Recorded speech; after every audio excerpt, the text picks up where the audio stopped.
یہاں ہم اسے صرف دی رائڈر کہتے ہیں۔ میں جو جانتا ہوں وہ یہ ہے کہ وہ ایک شکاری ہے۔ وہ ہر دنیا میں گھومتا ہے اور ایسی چیزوں کو تلاش کرتا ہے جو وہاں کی نہ ہو اور انہیں ختم کر دیتا ہے۔ تمہارا مکمل طور پر زندہ نہ ہونا تمہیں یہاں کے لیے اجنبی بناتا ہے، اس لیے وہ نہیں جانتا کہ تمہارے ساتھ کیا کرے۔ راستے میں وہاں کچھ چیزیں تھیں، ایسی چیزیں جو مجھے مارنا چاہتی تھیں۔ میں نے اسے سب بتایا۔ بارٹینڈر نے سر ہلایا۔ غیر فطری انتقام لینے والی روحیں جو غیر معمولی یا مافوق الفطرت وجوہات سے مری تھیں اور خوف سے خوراک حاصل کرتی ہیں، اور پوچھا اگر وہ مجھے مار دیتے تو کیا ہوتا؟ اس کا چہرہ سنگین ہو گیا۔ پھر تم یہاں ہی رہ جاتے اور ان میں سے ایک بن جاتے۔ یہ سوچ کر میری ریڑھ کی ہڈی میں سرد لہر دوڑ گئی کہ وہ کھانے والے بھی شاید کھوئی ہوئی روحیں تھیں، یا وہ بھی کبھی زندہ تھے۔ میں شاید اس کا جواب جاننا بھی نہیں چاہتا تھا۔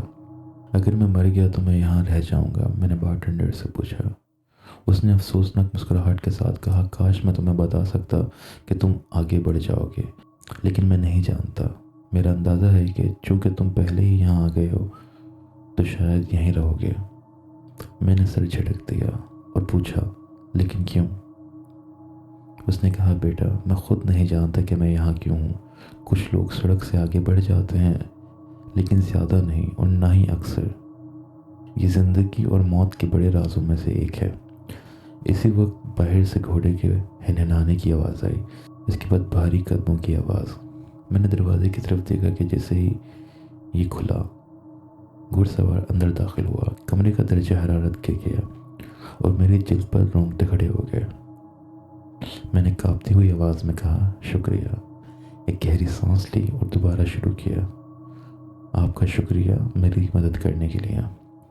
اس نے اپنی دہشت زدہ کر دینے والی نظریں مجھ پر جمائیں۔ لمحہ کھینچتا گیا، ہلکی سی گرج اور سر کو ہلایا اور بار کے پچھلے حصے میں اپنی نشست کی طرف چل دیا۔ میں پلٹا اور بار میں بیٹھنے ہی لگا کہ اچانک مجھے چکر آنے لگے۔ میری نظریں دھندلا گئیں اور میں گھوم کر زمین پر گر گیا۔ ایک لمحے کے لیے میں صرف چھت سے لٹکتے بلب کو دیکھ سکتا تھا، لیکن پھر وہ بلب اور زیادہ روشن ہو جاتا، یہاں تک کہ روشنی نے سب کچھ ڈھانپ لیا اور میرے کانوں میں ایک زوردار گونج سنائی دینے لگی، ارے بچے کیا تم مجھے سن سکتے ہو؟ میں نے بولنے کی کوشش کی لیکن میری آواز ہی نہیں تھی۔ پھر اس نے مجھے کہا، اگر تم مجھے سن سکتے ہو تو روشنی کی طرف آؤ۔ میں نے ایسا ہی کیا، یا کم از کم کوشش کی۔ آواز نے کہا، اچھی بات ہے، کیا تم اپنا نام بتا سکتے ہو؟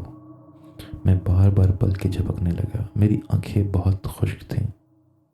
پھر آواز نے کہا، لگتا ہے یہ ہوش میں آ رہا ہے۔ وہ آواز کسی اور کو بلا رہی تھی۔ حقیقت دوبارہ سے لوٹ آئی۔ میں اپنی پیٹھ کے بل لیٹا تھا، میرے چہرے پر ایک ٹارچ کی روشنی تھی اور ایمبولینس کے عملے نے مجھے گھیر رکھا تھا۔ میں نے اپنے ارد گرد دیکھنے کے لیے سر گھمایا۔ کسی نے مجھے حرکت نہ کرنے کو کہا، لیکن مجھے دیکھنا تھا میری گاڑی درخت سے تقریباً 20 فیٹ کے فاصلے پر لپٹی ہوئی تھی۔ میں نے پوچھا، کیا وقت ہوا ہے؟ میرے قریب جھکی ہوئی پیرامیڈک نے اپنی گھڑی دیکھی اور کہا، 12:01۔ میرے آنسو جلتے ہوئے محسوس ہوئے اور مجھے احساس ہوا میں زندہ تھا۔ پیرامیڈک نے کہا، لگتا ہے تم نے کوئی عجیب خواب دیکھا ہے۔ جب مجھے ایمبولینس میں لادا جا رہا تھا، بار اور بندوقوں کے بارے میں بات کر رہے تھے، لگتا ہے وہ دیکھنے لائق ہوتے۔ میں نے مسکرا دیا، درد کے باوجود۔ ہاں، کوئی خواب ہی تھا۔ خوش ہوں کہ یہ ختم ہو گیا۔ آخر یہ خواب ہی تھا، ہے نا؟ یہی میں خود سے کہتا ہوں، یہ خواب ہی ہونا چاہیے۔ وہ بھاری جھنکار والے قدموں کی آواز جو میں نے ایمبولینس کے دروازے بند ہونے پر سنی، وہ میرے دماغ کی پیداوار ہی ہو سکتی ہے نا؟ اور اس طرح اس کہانی کا اختتام یہاں پر ہوتا ہے، اور آج کی اسٹوری کافی لمبی ہو چکی ہے۔ امید کرتا ہوں کہ آپ کو پسند آئے گی۔ اگر آپ کو پسند آئی ہے تو لائک کیجیے گا اور اپنی رائے اس اسٹوری کے بارے میں کمنٹ سیکشن میں ضرور بتائیے گا۔ اور اگر آپ کے ساتھ بھی ایسا ہی ملتا جلتا واقعہ پیش آیا ہے تو آپ ڈسکرپشن میں دیے گئے واٹس ایپ نمبر پر مجھ سے رابطہ کر سکتے ہیں۔ میں آپ کی کہانی کو نریٹ کر دوں گا۔ پھر ملتے ہیں آپ سے کسی اور کہانی میں، تب تک کے لیے اپنا خیال رکھیں، خوش رہیں، اللہ حافظ۔